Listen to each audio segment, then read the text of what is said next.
إن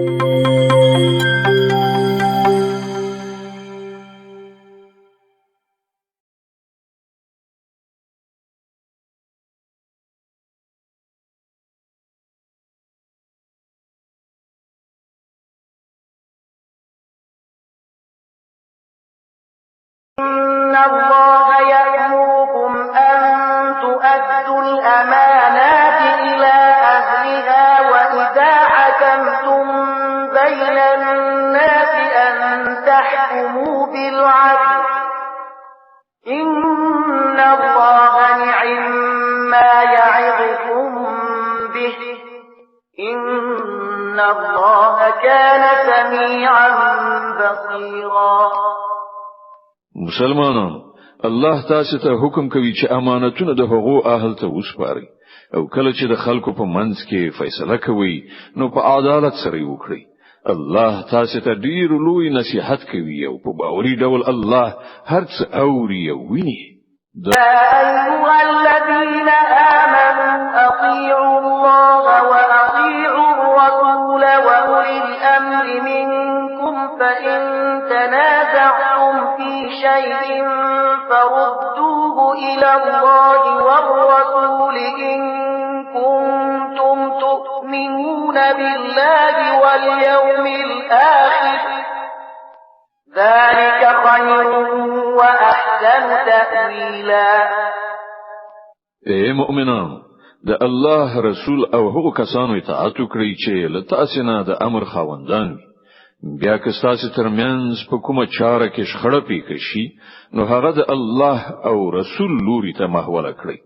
که تاسو په رښتیا سره په الله او د آخرت په ورځ ایمان لرئ، همدا د کار یو سمه طریقه ده او د عاقبت په اعتبار هم غوره ده.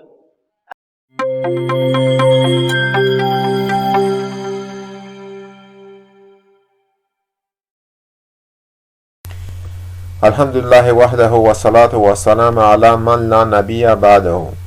همین ببرزایم دا د یو ځل بیا د قضایي ویډیوګانو په سلسله کې د دعوی په اړه ویډیو پنځولو لپاره تاسو په شوپار کې د محاکمو د قضاتو ترمنځ مو د سیستماتیک اداري او مالی فساد رازونو سپارلو او حقوقي اصلاحات او قاموس ویډیو څخه وروسته دا مو وپتیله چې د صحیح دعوی او فاسد دعوی په اړه هم یو لنډه ویډیو هیوادوالو ته چمتو کړو.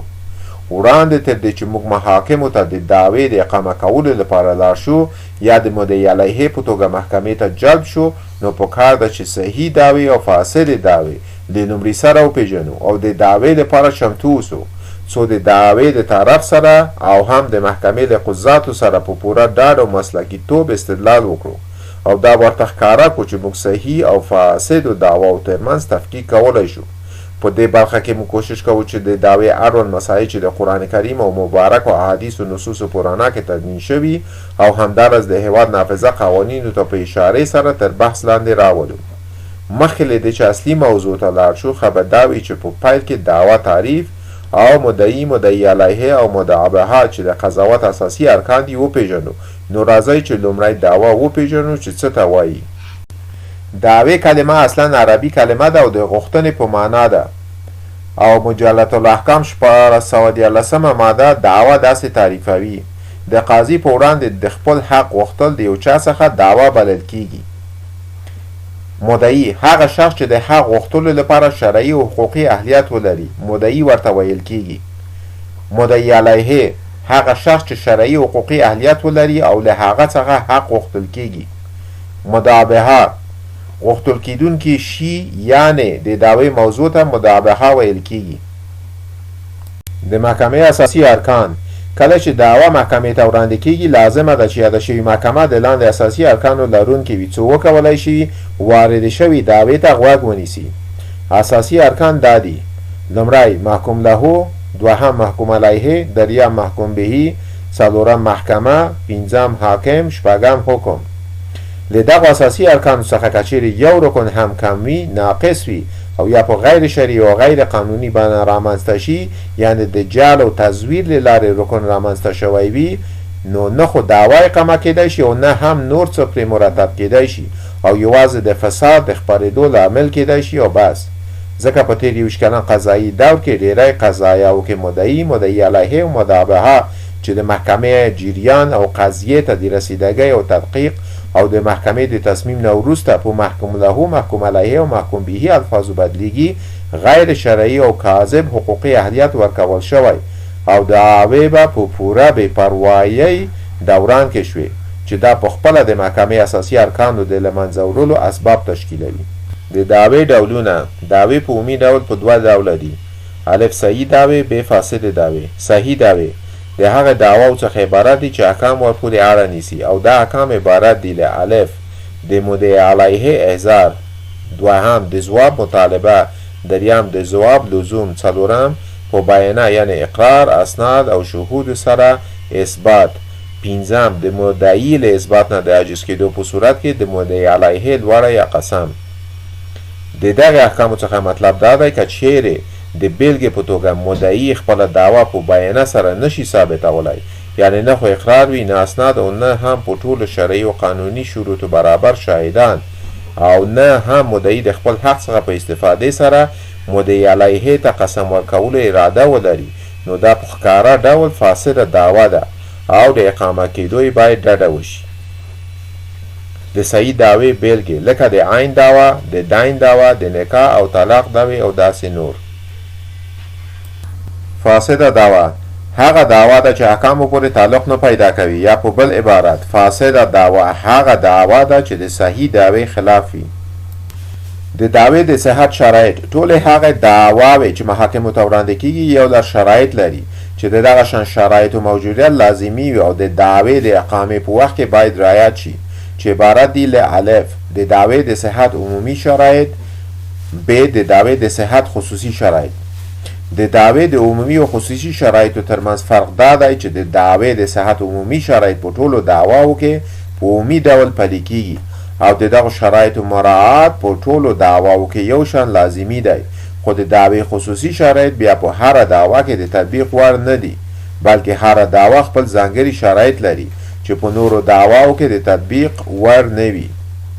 په دې ویډیو کې د دعوی د صحت عمومي شرایط بیانوو چې په ټولو دعواو کې په عمومي ډول پلي کیږي، ځکه د عمومي شرایطو په پوهېدو سره موږ کولی شو چې هر ډول فاسد دعوی په اسانۍ سره تفکیک کړو او د محاکمو قضاتو ته پکار ده چې دا ډول فاسد دعوی رد کړي څو د اقامه کېدو مخه یې ونیول شي.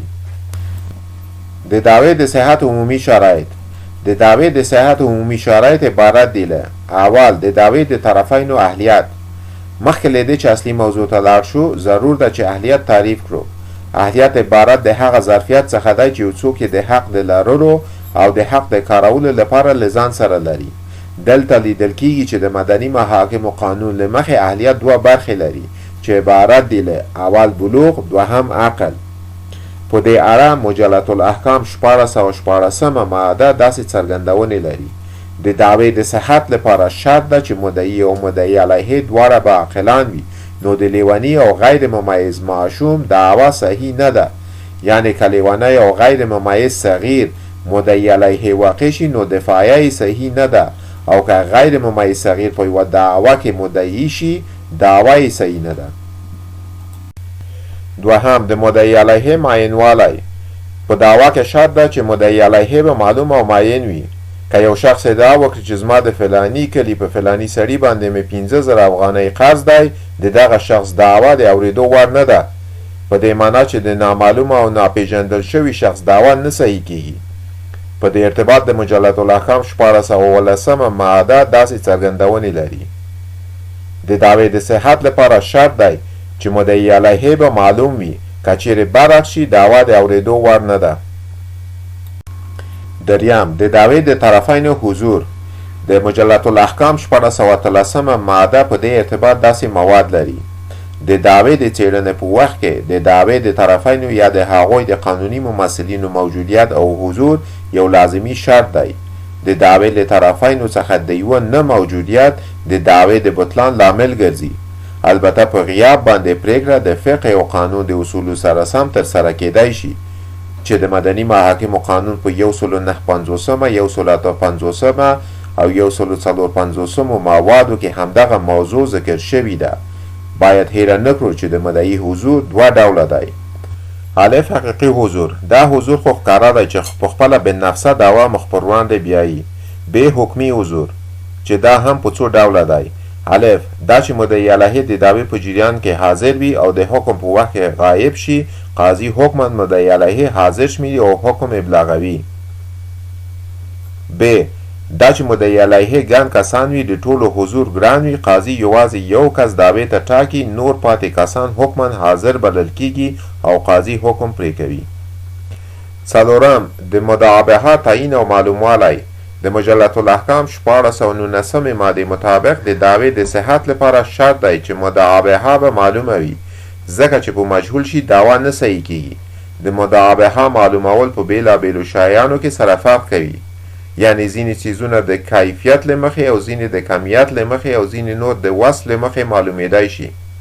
د مجلة الاحکام د 1419 1406 1421 مادو له احکامو سره سم مدعا به د جنسیت او مقدار په بیان سره تعیینېدلی شي. دغه شان که مدعا به موضوعات وي، د هغه د وزن بیانول ضرور دي چې دا ډول تشریح کیږي.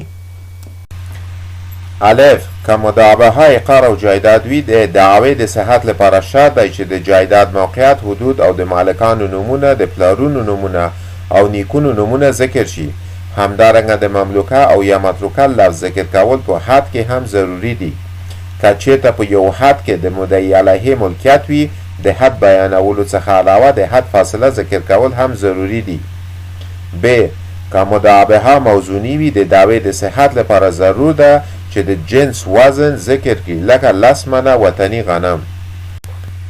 جیم که مدعا به عددي څیزونه وي او شمیر کې ستونزه نه وي، ضرور ده چې عدد او شمیر یې معلوم شي، لکه هګۍ، چهارمغز او داسې نور. دال که چیرې مدعا به دین وي، په مدعی باندې لازم دی چې د جنس، نوع، وصف او مقدار بیان کړي، لکه 3 مثقال عربي سره زر یا 1 لک افغانۍ او داسې نور. ر که مدعا به منقول وي او د هغه راوړل مجلس امکان ولري، په دې صورت کې په مجلس کې د مدعا به تعیینول په اشاره هم ترسره کېدلی شي. خو که مدعا به مجلس ته د راوړلو وړ نه وي، په دې وخت کې د هغې تعیین د وصف، تعریف او قیمت له لارې ترسره کیږي. پنځم په عقد کې د طرفینو رضایت.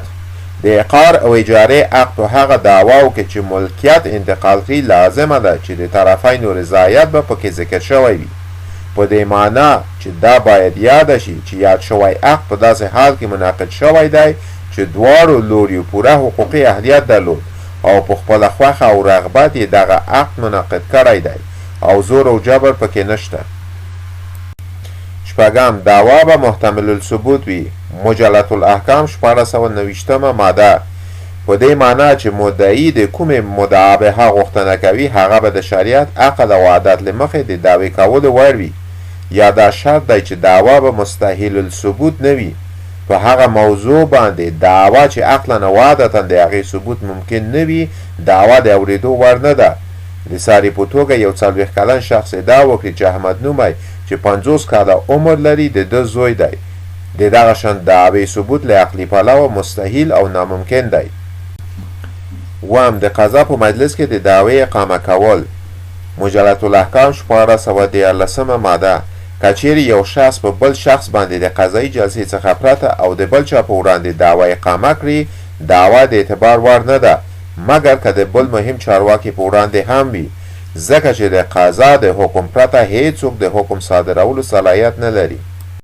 اتم دعوا باید متناقضه نه وي. په دې اعتبار د مجلة الاحکام 1440 ماده داسې څرګندونې لري: تناقض د ملکیت د دعوی مخه نیسي، ځکه تناقض په دعوا کې په ښکاره ډول د مدعي په کذب او دروغو دلالت کوي او دا د دعوی د اورېدو مخه نیسي.